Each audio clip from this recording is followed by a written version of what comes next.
Okay, today I'm going to start from at the beginning of Matilda. The first chapter, The Reader of Books. It's a funny thing about mothers and fathers. Even when their own child is the most disgusting little blister you could ever imagine, they still think that he or she is wonderful. Some parents go further. They become so blinded by adoration they manage to convince themselves their child has qualities of genius. Well, there is nothing very wrong with all this. It's the way of the world. It is only when the parents begin telling us about the brilliance of their own revolting offspring that we start shouting, "Bring us a basin! We are going to be sick!" School teachers suffer a good deal from having to listen to this sort of twaddle from proud parents, but they usually get their own back when the time comes to write the end of term reports. If I were a teacher, I would cook up some real scorchers for the children of doting parents. Your son, Maximilian, I would write, is a total washout.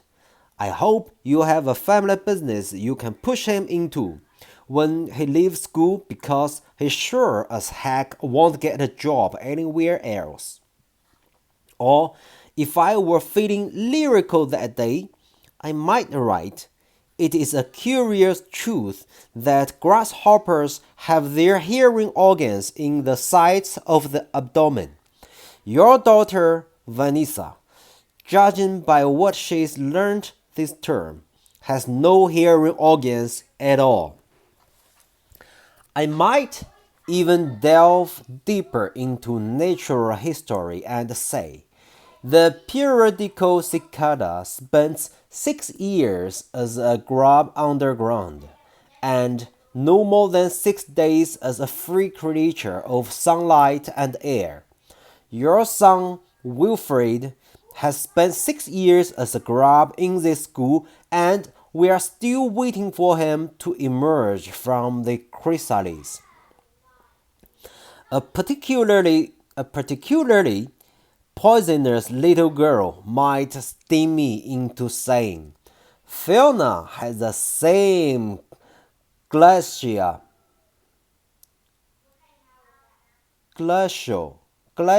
glacial beauty as an iceberg, but unlike the iceberg, he has absolutely nothing below the surface." I think I might enjoy writing end of term reports for the stinkers in my class, but enough of that. We have to get on. Occasionally, one comes across parents who take the opposite line, who show no interest at all in their children, and these, of course, are far worse than the doting ones. Mr. and Mrs. Wormwood were two such parents. They had a son called Michael and a daughter called Matilda, and the parents looked upon Matilda in particular as nothing more than a scab. A scab is something you have to put up with until the time comes when you can pick it off and flick it away. Mr. and Mrs. Wormwood looked forward enormously to the time when they could pick their little daughter off and flick her away, preferably into the next county, or even further than that. It is bad enough when parents treat ordinary children as though they were scabs and bonians, but it becomes somehow a lot worse when the child in question is extraordinary, and by that I mean sensitive and brilliant. Matilda was both of these things, but above all, she was brilliant. Her mind was so nimble and she was so quick to learn that her ability should have been obvious even to the most half-witted of parents. But Mr. and Mrs. Wormwood were both so gormless and so wrapped up in their own silly little lives that they failed to notice anything unusual about their daughter. To tell the truth, I thought they would have noticed had she crawled into the house with a broken leg. Matilda's brother Michael was a perfectly normal boy, but the sister, as I said, was something to make your eyes pop. By the age of 1.5, her speech was perfect and she knew as many words as most grown ups. The parents, instead of applauding her, called her a noisy chatterbox and told her sharply that small girls should be seen and not heard. By the time she was 3, Matilda had taught herself to read by studying newspapers and magazines that lay around the house. At the age of 4, she could read fast and well, and she naturally began hunkering after books. The only book in the whole of this enlightened household was something called Easy Cooking, belonging to her mother. And when she had read this from cover to cover and had learned all the recipes by heart, she decided she wanted something more interesting. Daddy, she said, do you think you could buy me a book? A book? He said. What do you want a flaming book for? To read, Daddy. What's wrong with the telly?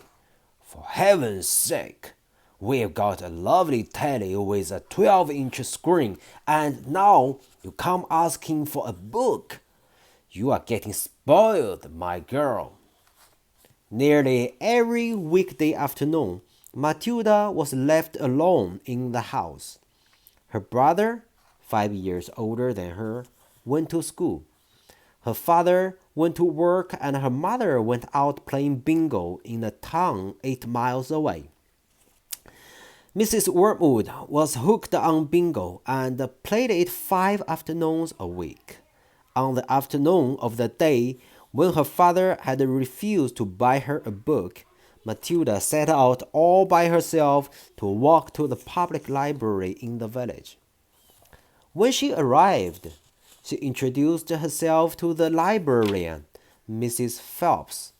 She asked if she might sit a while and read a book. Mrs. Phelps, slightly taken aback at the arrival of such a tiny girl, unaccompanied by a parent, nevertheless told her she was very welcome. Where are the children's books, please? Matilda asked. They're over there on those lower shelves, Mrs. Phelps told her. Would you like me to help you find a nice one with lots of pictures in it? No, thank you, Matilda said. I'm surely I can manage. From then on, every afternoon, as soon as her mother had left for bingo, Matilda would toddle down to the library. The walk took only 10 minutes, and this allowed her 2 glorious hours sitting quietly by herself in a cozy corner, devouring devouring one book after another. When she had read every single children's book in the place, she started wandering around in search of something else. Mrs. Phelps, who had been watching her with fascination for the past few weeks, now got up from her desk and went over to her. Can I help you, Matilda? She asked. I'm wondering what to read next, Matilda said. I've finished all the children's books. You mean you have looked at the pictures? Yes, but I have read the books as well. Mrs. Phelps looked down at Matilda from her great height, and Matilda looked right back up at her. I thought some were very poor, Matilda said, but others were lovely. I liked the secret garden best of all. It was full of mystery. The mystery of the room behind the closed door and the mystery of the garden behind the big wall. Mrs. Phelps was stunned. Exactly how old are you, Matilda? She asked. 4 years and 3 months, Matilda said. Mrs. Phelps was more stunned than ever, but she had the sense not to show it. What sort of a book would you like to read next? She asked. Matilda said, I would like a really good one that grown-ups read. A famous one. I don't know any names. Mrs. Phelps looked along the shelves, taking her time. She didn't quite know what to bring out. How? She asked herself. Does one choose a famous grown-up book for a 4 years old girl? Her first thought was to pick a young teenager's romance of the kind that is written for 15-year-old schoolgirls. But for some reason, she found herself instinctively walking past that particular shelf. Try this, she said at last. It's very famous and very good. If it's too long for you, just let me know and I'll find something shorter and a bit easier. Great Expectations, Matilda read, by Charles Dickens. I'd love to try it. I must be mad, Mrs. Phelps told herself. But to Matilda she said, Of course you may try it. Over the next few afternoons, Mrs. Phelps could hardly take her eyes from the small girl sitting for hour after hour in the big armchair at the far end of the room with a book on her lap. It was necessary to rest it on the lap because it was too heavy for her to hold up, which meant she had to sit leaning forward in order to read. And a strange sight it was, this tiny dark-haired person sitting there with her feet nowhere near touching the floor, totally absorbed in the wonderful adventures of Pip and old Miss Havisham and her cobwebbed house, and by the spell of magic that Dickens, the great storyteller, had woven with his words. The only moment from the reader was the lifting of the hand every now and then to turn over a page. And Mrs. Phelps always felt sad when the time came for her to cross the floor and say, It's 10 to 5, Matilda. During the first 2 weeks, the first during the first week of Matilda's visits, Mrs. Phelps had said to her, Does your mother walk you down here every day and then take you home? My mother goes to Aylesbury every afternoon to play bingo, Matilda had said. She doesn't know I come here. But that's surely not right, Mrs. Phelps said. I think you'd better ask her. I'd rather not, Matilda said. She doesn't encourage reading books, nor does my father. But what do they expect you to do every afternoon in an empty house? Just march around and watch the telly. I see. She doesn't really care what I do, Matilda said a little sadly. Mrs. Phelps was concerned about the child's safety on the walk through the fairly busy village high street and the crossing of the road, but she decided not to interfere.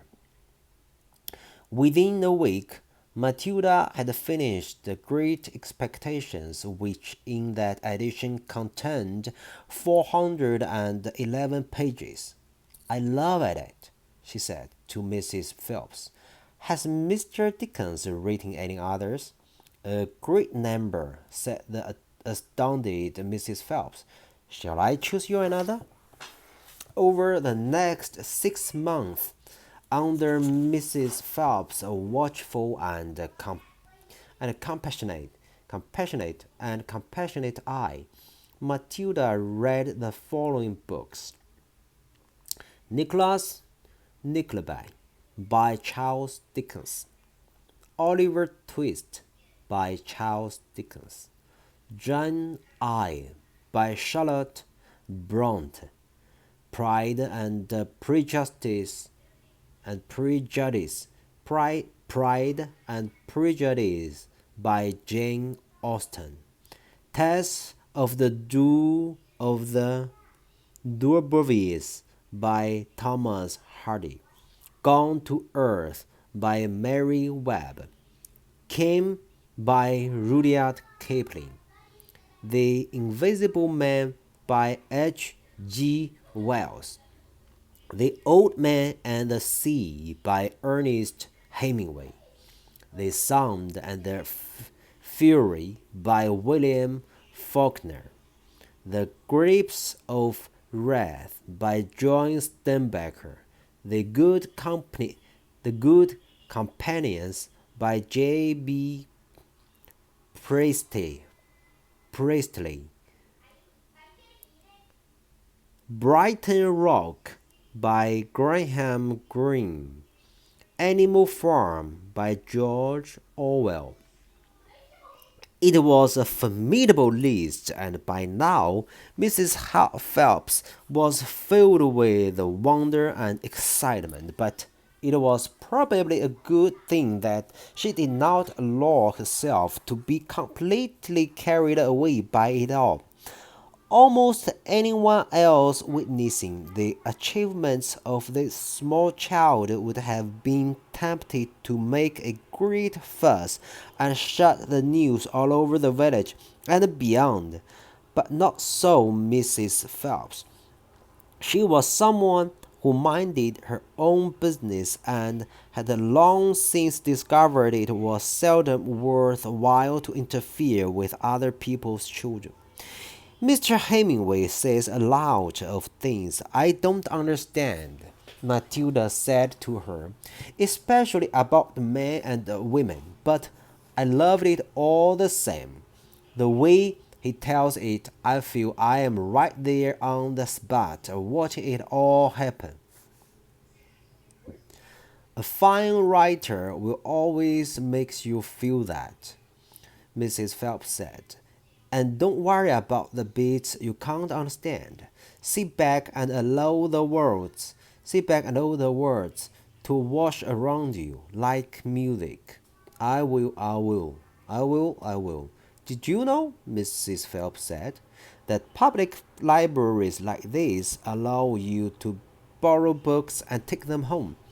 I didn't know that, Matilda said. Could I do it? Of course, Mrs. Phelps said. When you have chosen the book you want, bring it to me so I can make a note of it, and it's yours for 2 weeks. You can take more than one if you wish. From then on, Matilda would visit the library only once a week in order to take out new books and return the old ones. Her own small bedroom now became her reading room, and there she would sit and read most afternoons, often with a mug of hot chocolate beside her. She was not quite tall enough to reach things around the kitchen, but she kept a small box in the outhouse which she brought in, and stood on in order to get whatever she wanted. Mostly it was hot chocolate she made, warming the milk in a saucepan on the stool before mixing it. Occasionally she made Bovril or Ovaltine It was pleasant to take a hot drink up to her room and have it beside her as she sat in her silent room reading in the empty house in the afternoons. The books transported her into new worlds and introduced her to amazing people who lived exciting lives. She went on olden day sailing ships with Joseph Conrad. She went to Africa with Ernest Hemingway and to India with Rudyard Kipling. She traveled all over the world while sitting in her little room in an English village.